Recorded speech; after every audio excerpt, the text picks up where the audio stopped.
Hare Krishna, welcome everyone to our Srimad Bhagavatam overview class. We'll begin with our prayers. Om Jnanaatimirandhasya Jnananjana Shalakaya Chakshurun Militam Yena Tasmai Shri Gurave Namaha. Shri Chaitanya Manobhishtam Sthapitam Yena Bhutale Swayam Rupa Kadamahyam Dadati Swapadantikam Vandeham Shri Guru Shri Yuta Padakamalam Shri Gurun Vaishnavamsha Shri Rupam Sagrajatam सहगणा रघुनाथान्वितं तं सजीवं साद्वैतं सावधूतं परिजनसहितं कृष्णचैतन्यदेवं श्रीराधा कृष्णपादान् सहगणा ललिता श्रीविशाखान्वितांश्च हे कृष्णा करुणा सिन्धु दीनबन्धु जगत्पते गोपेश गोपिकान्त राधाकान्त नमोऽस्तुते तप्त कांचना गौरांगी राधे वृंदावनेश्वरी वृषभानुसुते देवी प्रणमामि हरिप्रिये वाञ्छाकल्पतरुभ्यश्च कृपा सिन्धुभ्य च पतितानां पावनेभ्यो वैष्णवेभ्यो नमो नमः। नमो विष्णुपादाय कृष्णपृष्ठाय भूतले श्रीमते भक्तिवेदान्त स्वामी नित्यनामिने नमस्ते सरस्वती देवे गौरवाणी प्रचारिणे निर्विशेष शून्यवादी पाश्चात्य देश तारिणे जय श्री कृष्ण चैतन्य प्रभु नित्यानंद श्री अद्वैत गदाधर श्रीवासदि गौर भक्तवृंद हरे Krishna Krishna Krishna Hare Hare Hare Ram Ram Ram Hare Hare Hare Krishna, welcome everyone. We are discussing from the 10th canto of Srimad Bhagavatam, and last time we discussed the wonderful uh, topics of Rasa Leela, pastimes of Krishna, and we completed the Ras Panchadhyaya, which are considered to be the life air of Bhagavatam. And in that wonderful discussion, we saw how gopis, although they were aware of the supremacy of Krishna, but their love for Krishna was so very intense that that love overpowered the knowledge of Krishna's supremacy. So now after that, and then we saw the Falashruti of this Rasa Leela, which Shukadeva Goswami is saying, विक्रीडितं व्रजवधूविदं च विष्णो श्रद्धान्वितो शृणुयादथ वर्णयेद्यः भक्तिं परां भगवती प्रतिलभ्य कामं हृद्रोगमाशु हिनोति अचिरेण धीरः. Anybody who hears these pastimes of Krishna with faith and he explains it, he will attain pure love for Krishna. So then in the 34th chapter, which we'll be discussing today, which is entitled Nand Maharaj Saved and Shankhachuda Slain. So after this pastime of Ras Leela, which happened in spring season, Sharad, and before the description of Holi, which happens in the spring, so Ras Leela happened in Sharad, and the Holi happens in the spring. So in between that, Shukadeva Goswami describes the festival of Shivaratri. So all the Brajvasis, they every year they would go to perform puja for Lord Shiva on the day of Shivaratri. So they would go to Ambikavan. There is a forest called Ambikavan, forest of Mother Durga. So in that there were deities of Lord Shiva and Uma, and all the Brajvasis headed by Nanda Maharaj, all the cowherd men, they went to this Ambikavan. There they took bath in Saraswati river and they worshipped Lord Shiva and Goddess Durga, and Nanda Maharaj, he gave charity to Brahmanas and wonderful offerings. All the various types of gifts were given, and by these wonderful offerings and by these charities and by worship of Lord Shiva and Uma, they prayed that may the Supreme Lord be pleased upon us. So this is very, very interesting that although the Brajvasis, they may be externally worshipping the Devatas, although Lord Shiva is the supreme, Vaishnavanam Yatha Shambhu is the supreme devotee, although externally speaking, they may be worshipping the Devatas, but the motive of their worship is very, very clear. They wanted to please the Supreme Lord Vishnu. यथा तरोर्मूल निषेचनेन तृप्यन्ति तत्स्कंद भुजोपशाखा प्राणोपहारा च तथेन्द्रियाणां सर्वार arhanam yatha achyutejya. As it is described in Bhagavatam that when we water the root of the tree, entire tree gets nourished. Similarly, Supreme Lord Vishnu is the source of everything in this world, and if we please the Supreme Lord Vishnu, then everybody can be pacified and satisfied. So therefore, by asking all the benedictions from devatas, they were actually wanting to please the Supreme Lord Vishnu. And that is the purpose of demigod worship. If somebody wants to worship devatas, they should go and ask, "O Lord, O Devata, please give me what do you think is best for me." And if that is the consciousness, then for sure that Devata will guide that person to worship Krishna. So Nanda and all the Brajvasis, they were doing the Shivaratri to please Lord Vishnu, because they understood that if Lord Shiva is pleased, then he will of course bestow the blessings of devotional service to Supreme Lord Vishnu. So Nanda Maharaj and all the other cowherd men, they were doing fasting even without drinking water. So at the end of the day, Nanda Maharaj, he was taking rest, and his tent was at a secluded, little far away from other tents. He was staying in a little solitary place.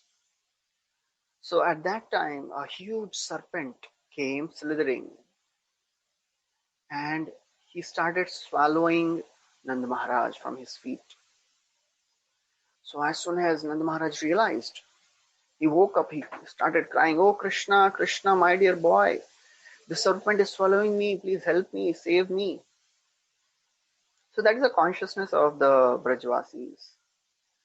Whenever they are in danger, they approach Krishna, because Eshava Shreya Dhasyat Gopa Gokul Anandanaha Anena Sarva Durgani Yuyam Anjastarishyatha.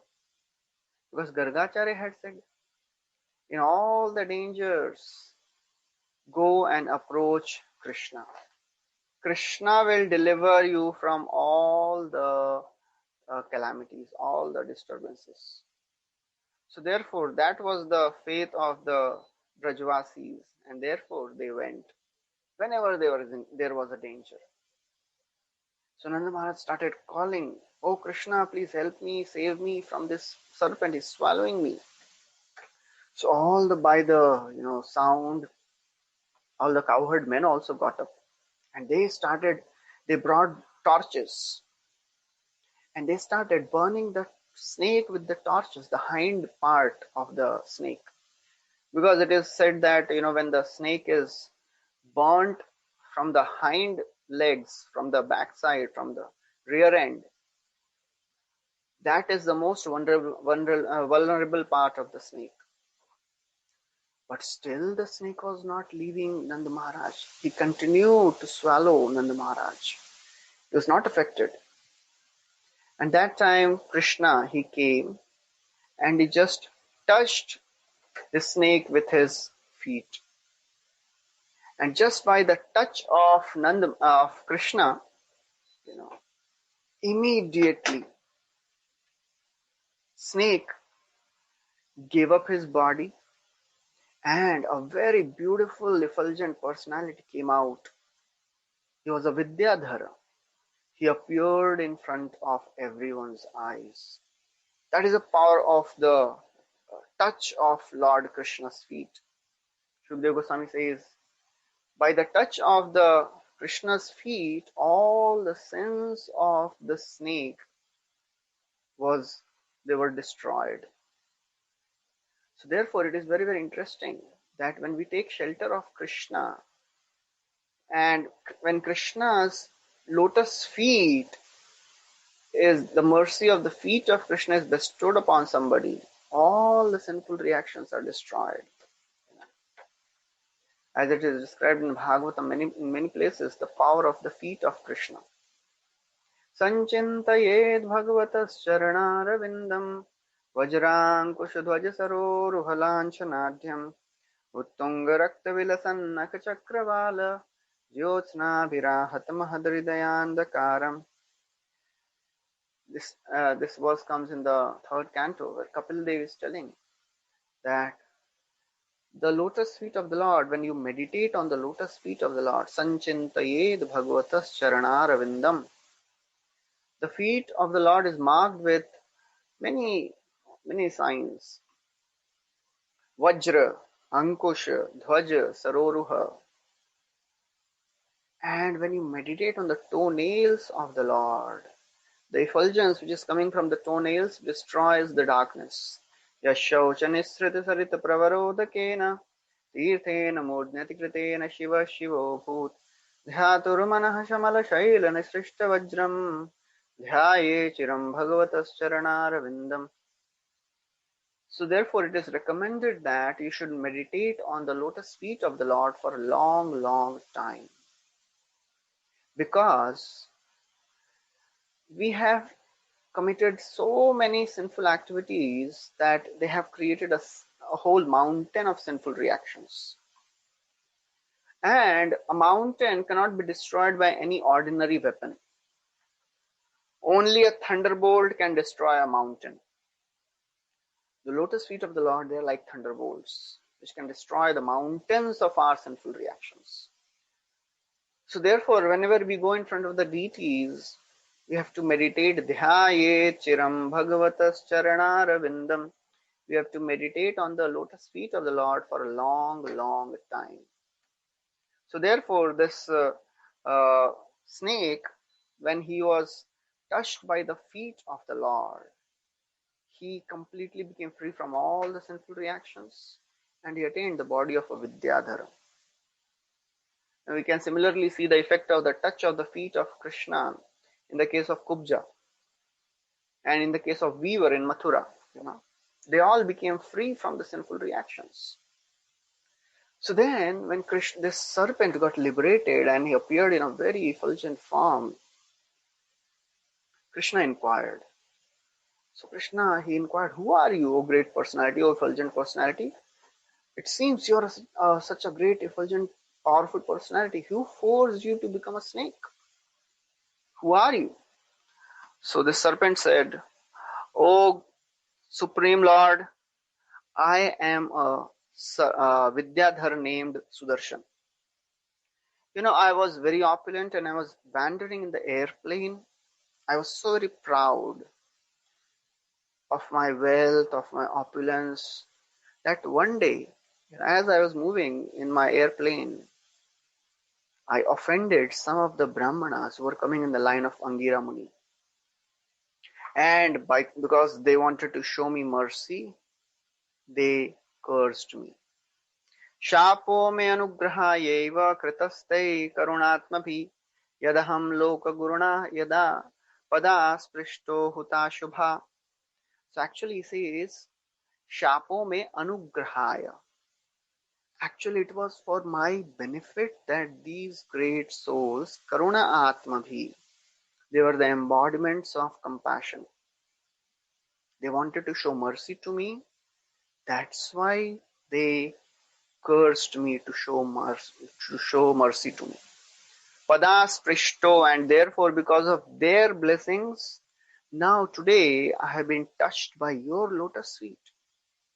That lotus feet, it is aspired for by the sages. The wives of Kalia, they are praying. Kasyanubhavosya na deva vidmahe tavanghrenu sparashadhikara yadvanchaya shri lalana charattapo vihaya kaman shuchiradhrita vrata. So the wives of Kalia, they are praying, Oh Lord, we are not able to understand what austerities this snake must have performed in the past life. Tavangri Renu Sparshadikara, he has got a chance to attain the dust of your lotus feet. Lakshmi Devi is hankering, doing tapasya for that. She is not getting, and how come he has got? So therefore, this great, Vidyadhara, he's telling, it must be the mercy of that great sage that today I have got a chance to have your darshan and I am delivered. We see the same story about the sons of Kuvera, Nal Kuvar and Manigri. They were also intoxicated in association of women. कैलाशोपवने रम्ये मन्दाकिन्यो मदोत्कटो वारुणीं मदरां पीत्वा मदाघूर्णिप्लोचनो स्त्रीजनैरनुगायद्भिर्चेरुतु पुष्पते वने. Completely intoxicated with liquor, dancing and enjoying with women, naked, Narad Muni cursed them. तौ दृष्ट्वा मदिरामत्तौ श्रीमदान्धौ सुरात्मजौ तयोरनुग्रहार्थाय शापं दास्यमिदं जगौ. So there also Shukdev Goswami says, because they were completely uh, intoxicated, Madhiramatta, they were Madhiramatta, blinded by the wealth, Shri Madandha, Tayor Anugraharthaya. Just to show them mercy, Narad Muni chastised and cursed them. So therefore, this Vidyadhara is also telling the same way, that those great sages, they cursed me to show me mercy. Tam twaham bhavabhitaanaam prapannaanaam bhayapaham apriche shapa nirmuktaha padasparshadamivahan. O Lord, you destroy the fear of all the world. Bhavabhitaanaam prapannaanaam. Those who surrender unto you, you destroy their fear. And today, by just the touch of your lotus feet, you have made me free from all my sinful reactions. Pad Sparashav Amibhan, O destroyer of all the distresses, today you have made me purified. And then they say, wherever I'll reside, I will always surrender to you. Therefore, please let me now go to my abode and please command me. What do you want me to? Prapannosmi Mahayogin, O great master of all the mystic powers, I am surrendered to you. Please command me. What do you want me to do? And he says that now I have become freed from the sin. So let me go to my abode, my place of Gandharva Loka, and let me always engage in your devotional service. So in this way, this Vidyadhar, he circumambulated the Lord and he bowed down to offer him obeisances, homage, and then returned to his heavenly planet. So when this Brajvasis, they saw such wonderful exhibition of mystic powers of Krishna, how this Vidyadhar who appeared and just by the touch of the feet of Krishna, this snake was delivered, they all were amazed. And then they worshipped Lord Shiva and returned back, and all the while they were chanting the glories of Krishna. So after describing this story, now Shukdev Goswami, he begins another pastime which happened on Gaur Purnima. So Chakravarti Thakur writes, so this pastime happened on Holika Purnima or Gaur Purnima. So one day, Krishna and Balram, they were playing with the gopis, young gopis at night, and they were very happy, enjoying with the gopis, and they were having all fun, nice pastimes. And Krishna and Balram, they were dressed very nicely. They were wearing garlands, ornaments, and they were having chandan paste on their body, wonderfully dressed. All the young gopis, they were singing their glories.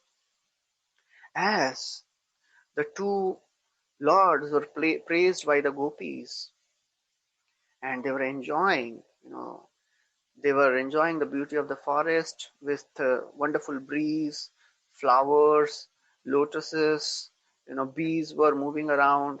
Lord was having a very nice time. So all the gopis, they were also singing the glories of Krishna and Balram, and Krishna and Balram also, they were also singing. they were also giving pleasure, and they were singing such wonderful melodies. Entire range of the musical sounds were being used by Krishna and Balram.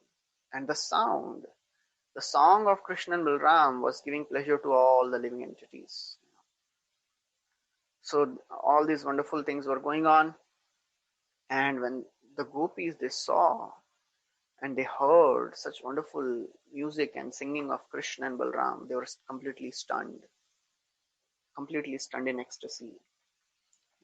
Because the flute of Krishna can, is sufficient to put all the entities of Vrindavan, all the moving and non-moving beings. It is sufficient to, put them into complete ecstasy. What to speak of when Krishna himself is singing? So all the gopis, they were completely stunned. And the gopis, some gopis, they even fainted, unconscious, not even aware of what is happening to them. And therefore, in this way, they were completely enjoying the association of Krishna and Balram. So as they were enjoying with Krishna and Balram, there was a demon. He came. His name was Shankhchud. And he was a yaksha. He was a servant of Kuvera. But he was demoniac. And he came and he started with a stick. He started driving the gopis towards the north, because north is the place where all these Gandharvas, they live. So when Krishna and Balram, they saw, they cried out, "Oh gopis, please do not fear." And then they picked up logs of sal tree. And Krishna, he told Balram that, "Oh Balramji, you please take care of the gopis." And then he himself started running. When Shankhchud, he saw Krishna coming, and actually Balram was also going along with him, running. When he saw two of them, it seemed that they are death personified. Immediately he released all the gopis, abandoned the women, and fled towards the north. Krishna, he ran behind, and somebody may ask, Parikshit Maharaj may ask, but why Krishna did not throw the sal tree which he was carrying? Because Krishna uprooted that sal tree, right? Why he did not throw and kill that person, kill that demon? Because this demon Shankhchud, he had a jewel on his head. And he wanted to remove the jewel from the head of Shankhchud when he was alive. Because when a person dies, and then whatever is connected to that person becomes inauspicious. So therefore he did not throw that sal tree to kill him. So in a very short time, Krishna captured the demon, and then with his fist, he, with one, strike, he decapitated the demon, removed the head of the demon. Along with the jewel, the head fell off. And then Krishna went and he took out the jewel and he gifted that jewel to Balram. So the acharyas, they say, why Krishna gave that jewel to Balram and not to the gopis? Because, it is natural that if Krishna, he gives the jewel to one gopi, others may feel some competitive nature and envy.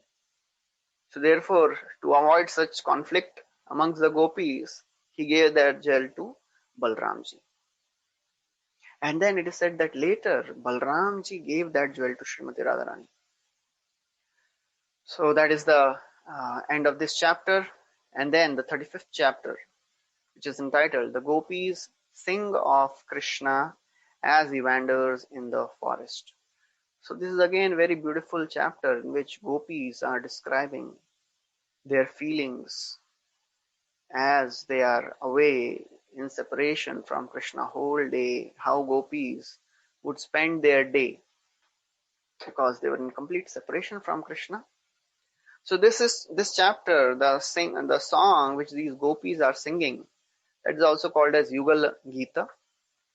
So Shukdev Goswami says that, whenever uh, Krishna and Balram, they would go to the forest, the minds of the gopis would become so much disturbed. Minds would also run after him. Whole day they would be thinking about the pastimes of Krishna and Balram. So, because gopis, they represent the highest level of pure love, madhurya prem.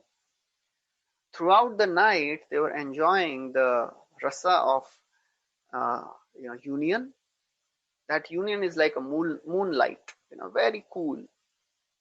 And throughout the day, they were feeling the separation, like the sun, the heat of sun. So that's how during the day they would be singing so many of the pastimes of Krishna, remembering him, because that would be the only source of their solace. So Chakravarti Thakur says that, what Shukdev Goswami has done. So Shukdev Goswami has done, has compiled the emotions and the talks of the gopis. Various gopis, they would come together at different times of the day and they would keep speaking about Krishna. So in this chapter, Vishwanath Chakravarti Thakur, he had compiled, Shukdev Goswami had compiled all these conversations and very nicely presented. So one gopi, she was saying that, when Mukunda vibrates the flute, what happens? With his fingers, Krishna, he closes the holes on the flute. Those fingers, they are so very soft. They are not supposed to touch the hard flute. They should touch our bodies. And when Krishna, he would play his flute, his left cheek would be resting on his left arm. That means he was in very famous Tribhanga Lalita Rupa, the threefold bending form of Krishna. So when Krishna would play his flute in this way, his eyebrows would dance with furrowed eyebrows. He would play his flute. Gopis are saying, what to speak of us? Even the demi-goddesses, they also become amazed. And they also develop such conjugal desires, lusty desires. So Chakravarti Thakur, he describes in detail the conversation of these denizens of heaven.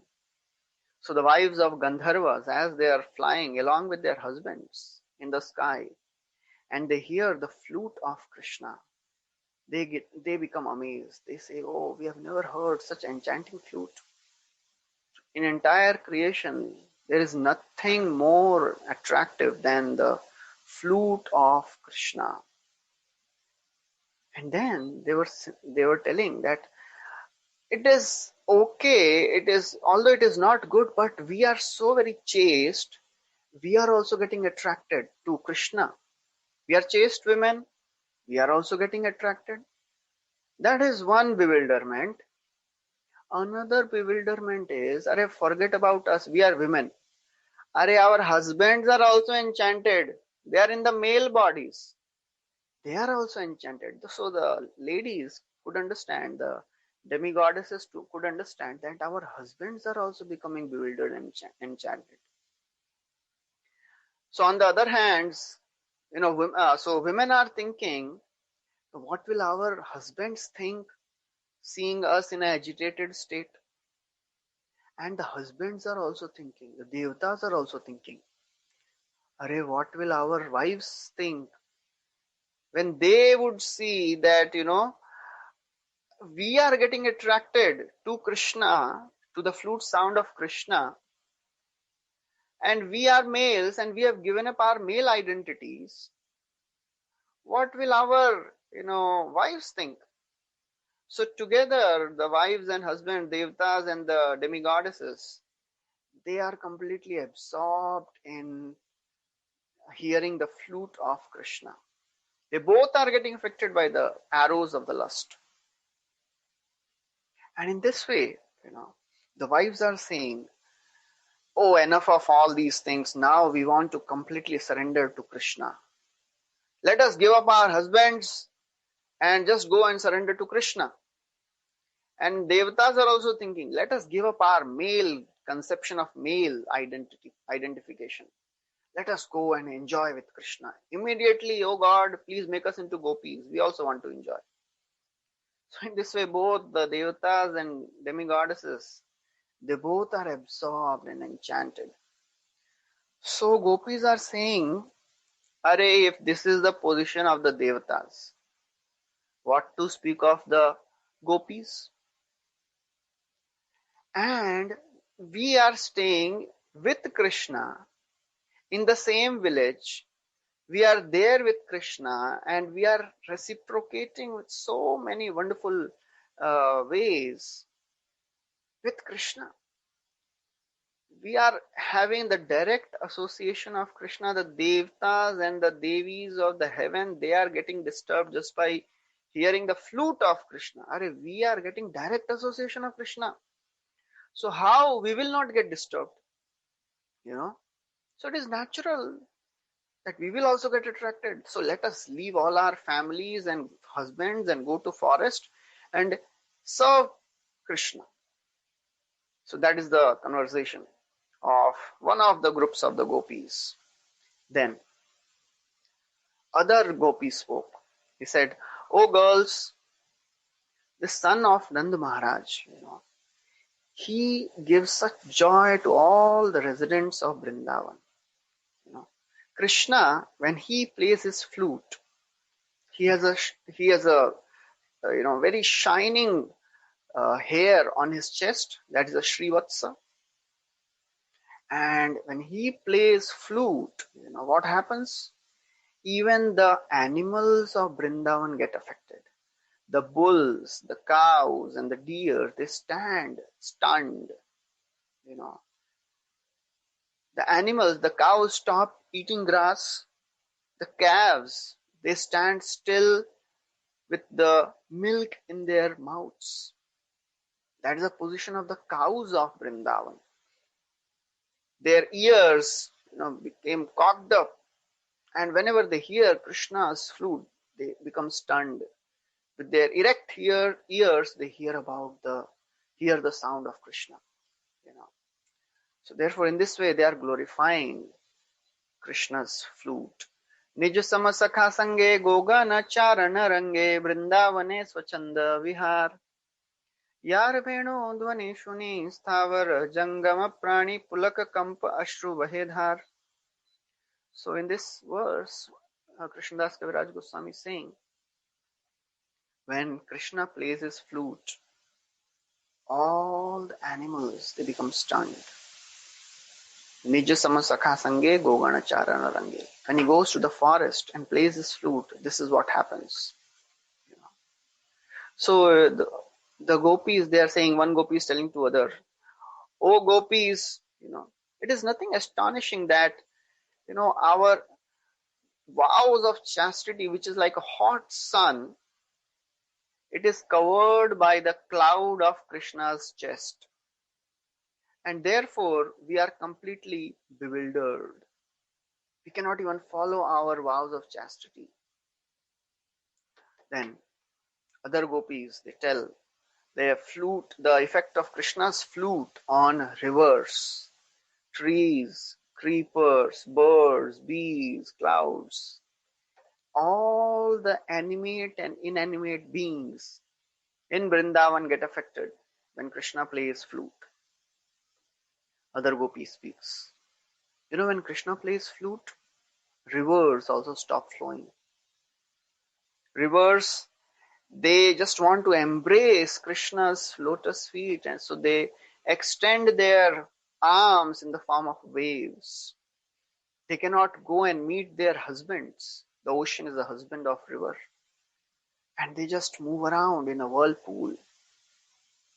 And that is the position of the rivers. All the rivers, they wait for the wind, because the wind carries the dust from the feet of Krishna. And that's why they are waiting. And what happens when Krishna, he calls his cows. So there are some cows which are named Kalindi, Saraswati, Ganga, So when Krishna is calling his cows, the rivers are thinking, oh, he's calling us. So the rivers, although external, they are unconscious. They regain consciousness and they start thinking, oh, now what is our good fortune? Krishna is calling us. Let us go. So then, other gopi tells, when Krishna plays his flute, even the trees and the creepers, they go into ecstasy. The trees started, they all the flowers and the fruits start coming on the trees. And new branches, they appear. Because of the weight of the fruits, the branches bow down. The filaments which are there on the trunks, they stand up just like the hair standing on end in ecstasy. And the sap starts coming out just like the tears. This is the condition of the trees. And then, after describing the condition of the trees and the creepers, which are compared to householders, then they are comparing, then they are telling the condition of the cranes. And these cranes, they are like Atmaram. They are self-satisfied. They stand still. So when Krishna's flute sound enters the ears of the cranes, the crane also becomes maddened with ecstasy. They close their eyes and they maintain strict silence, just like the sages in meditation. You know what happens to the bees? The bees, which are naturally hovering around the garland of Krishna, when Krishna plays flute, they go into ecstasy. They are maddened by the sound of Krishna's flute. Actually, they are already intoxicated by the fragrance of tulasi, because Krishna wears a tulsi garland. Somebody may question, we can understand jasmine and the lotus and other fragrant flowers, they have very attractive fragrance. Tulasi does not have a very attractive fragrance. So how the bees got attracted to the fragrance of tulasi? Tulasi's glories are very widely spread. Everybody knows that tulasi is the greatest of the devotee, but externally speaking, there is no very strong fragrance in tulasi. So Vishwanath Chakravarti Thakur says that actually those who are spiritually advanced, they can smell the strong fragrance of tulasi. Ordinary people cannot smell the fragrance of tulasi, but those who are spiritually strong, they can smell. Just like the four Kumaras, they are described.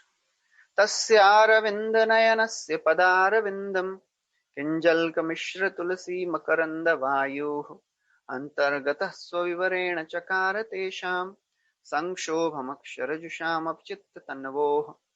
It is described that when four Kumaras, who were Brahmavadis, when they went to Vaikuntha and they smelled the fragrance of tulasi, which was offered on the lotus feet of Krishna, Lord Vishnu, they became agitated with devotional ecstasy. So therefore, tulasi, because she is so very dear to Krishna, it is described in the third canto also. In Vaikuntha, there is no envy. All the flowering plants which produce such fragrant flowers, they are offering their obeisances to Tulasi Maharani, because they understand that Tulasi is very, very dear to Krishna. Mandara kunda kurabotpala champakarna punnaga naga bakulambuja parijata gandher chite tulasika bharanena tasya yasmin tapapsu manaso bahumanayanti. So all the various fragrant flowering plants, mandara, kunda, kuraba, utpala, champaka, arna, punnaga, naga, bakula, ambuja, parijata, these are all various fragrant flowers. Their fragrance is intoxicating. But when they see Tulsi Maharani coming, they offer their obeisances. Chakravarti Thakur says, when these bees, they come and they start buzzing. So Krishna, he wants to give respect to these bees also. So Krishna, he thinks, okay, what pitch he should play flute? At what pitch? So then he sees, okay, these bees are creating a very nice buzzing sound. So I'll play my flute sound according to this pitch, so that the bees are also happy. So after describing about the uh, trees and the birds and the bees, which are conscious beings, now Shukdev Goswami is describing what is happening to some unconscious entities, the clouds.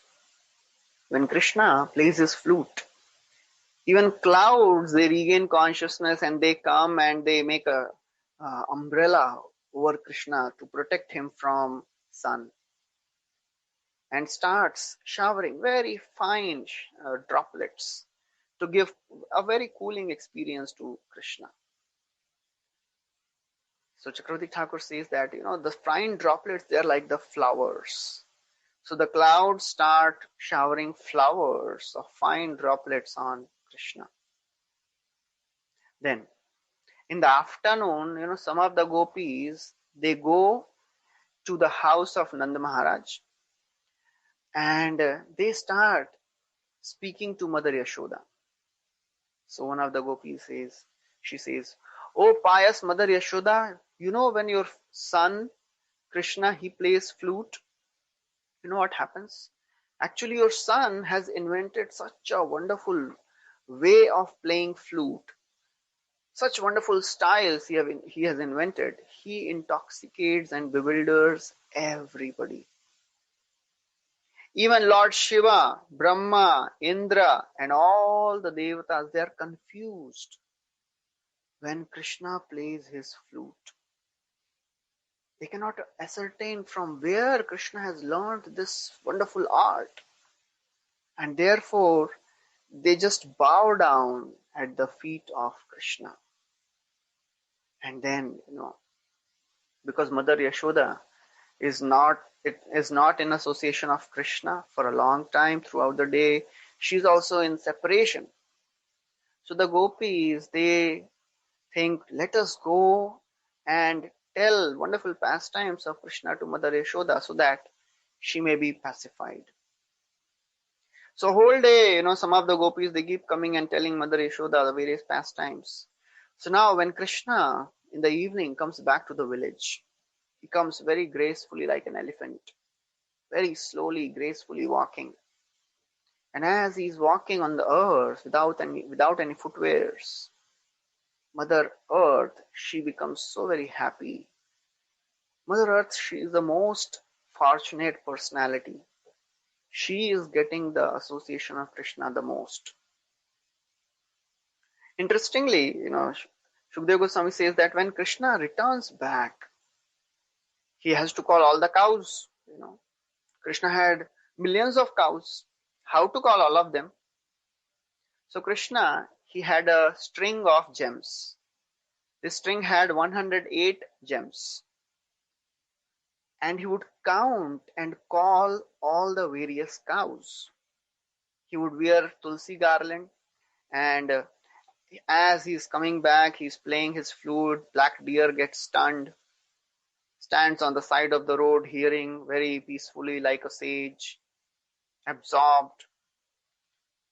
So Chakravarti Thakur describes that Krishna has 108, the string of 108 beads, gems. So these beads, there are 4 colors: white, red, black, and yellow. 25 each. So it becomes 100. Apart from that, he had 8 different types of beads, which were of different shades. So he would hold the beads in his hand and count the cows. And different groups of cows were named differently. One group was named Dhauli. So he would call, oh Dhauli, and all the Dhauli group of cows would come. Then he would call, oh Hamsa, Ganga, Mukti, and they were white groups. They would come. And then he would call, oh Aruna, Kunkuma, Saraswati, red groups will come. Then he would call Shyamala, Dhomala, Yamuna, oh Yamuna, please come. Black group will come. So all these different groups would come. And then, some cows, they were having different shapes of their heads. They were called Simma Mukhi and Mridanga Mukhi. So in this way, Krishna would call all the 108 groups of cows. So all the while now, Krishna is calling all the cows and he is coming back. In Vrindavan, what is happening? In Vrindavan, all the gopis, they are now assembled at the house of Mother Yashoda, Nanda Maharaj. Mother Yashoda is in separation. It is getting late. Krishna has not come so far. What is happening? So one gopi, to pacify Mother Yashoda, she says, oh sinless Mother Yashoda, your son is now playing his flute. He must be playing his flute with his friends and he must be coming back. And then as he's coming back, Mother Yamuna river must be offering respects. All the Upadevas, lower devatas, Gandharvas, Vidyadharas, Charanas, they must have come and they must be offering their respects to Krishna. That's why Krishna is getting late. You don't worry, Krishna must be coming. Okay, Mother Yashoda gets pacified for some time. Still Krishna has not come. She thinks, now my son is not coming, I'll kill myself. Fearing such response from Mother Yashoda, other group of gopis, they say, oh Mother Yashoda, you don't worry. Although all these devatas, they are offering all the worship to Krishna, but Krishna don't care for them much. Ignoring their worship, Krishna is coming very fast because he loves Govardhan, he loves cows, he loves Brajvasis. He cannot tolerate the separation of the cows and the bulls who are there in Vrindavan. So he's coming very fast.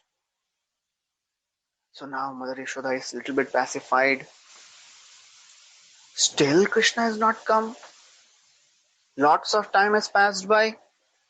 Ab kya ho gaya? So, other group of gopis, they say, oh Krishna, oh Mother Yashoda, actually Krishna was coming, but on the way, now Brahma and Shiva has come.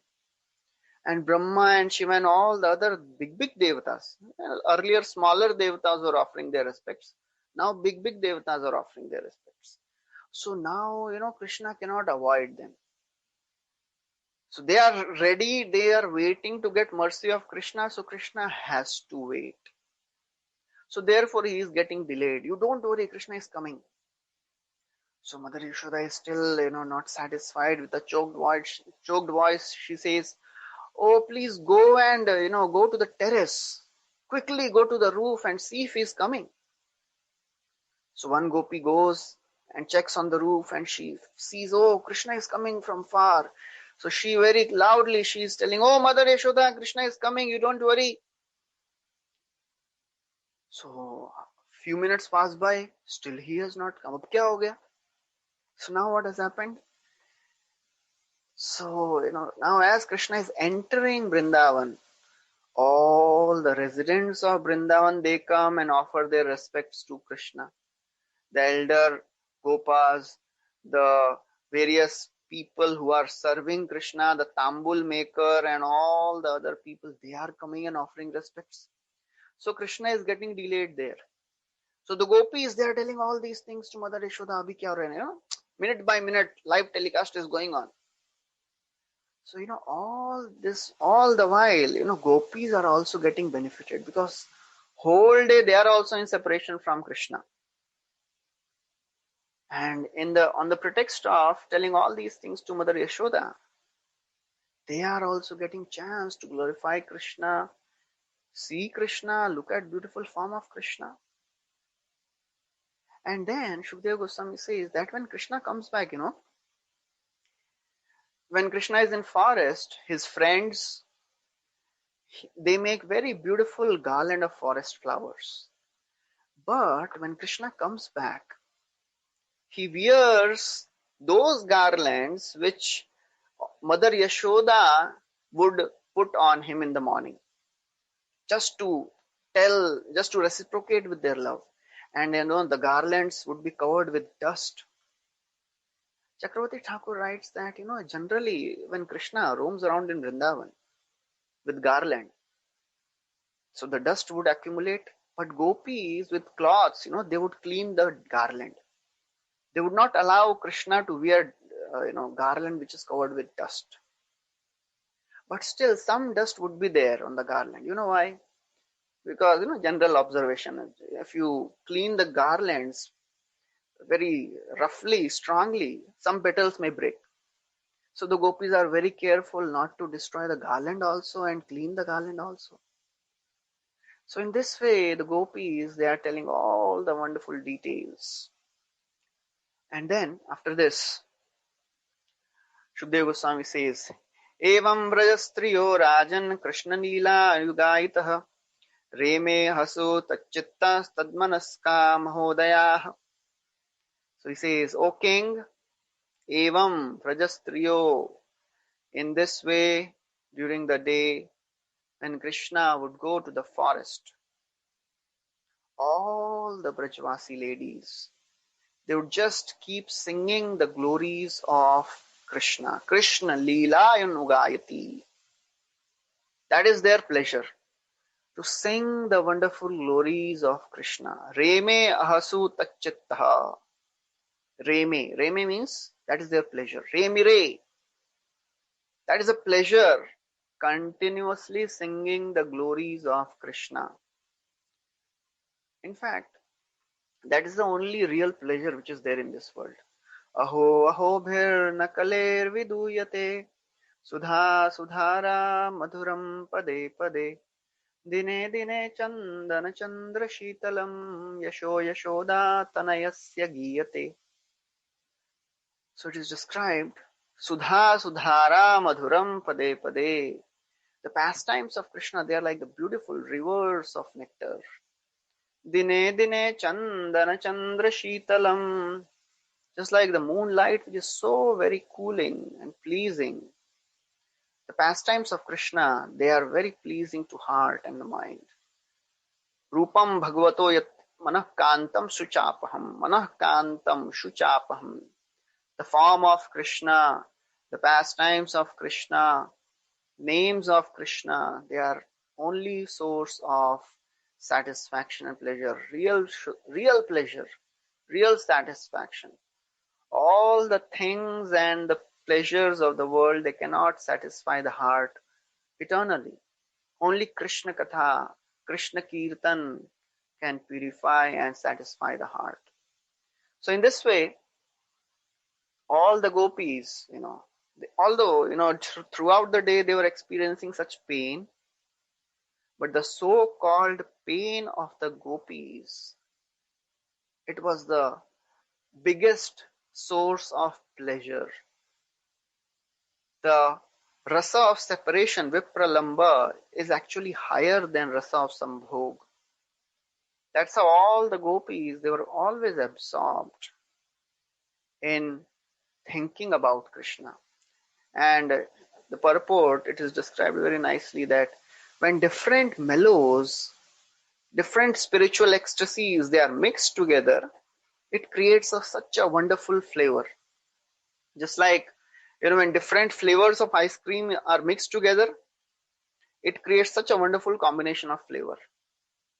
Similarly, the flavor of separation, flavor of union, they are different flavors.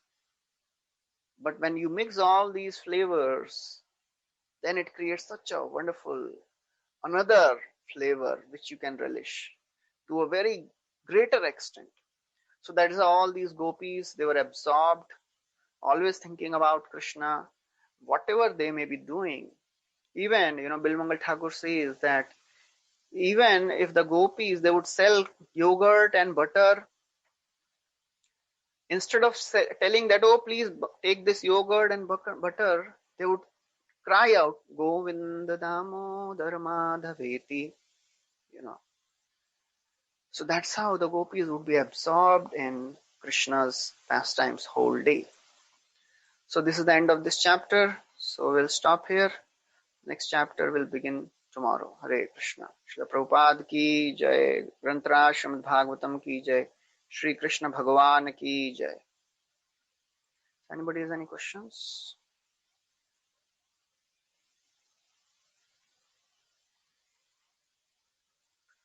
Okay, so we'll stop here. Hare Krishna.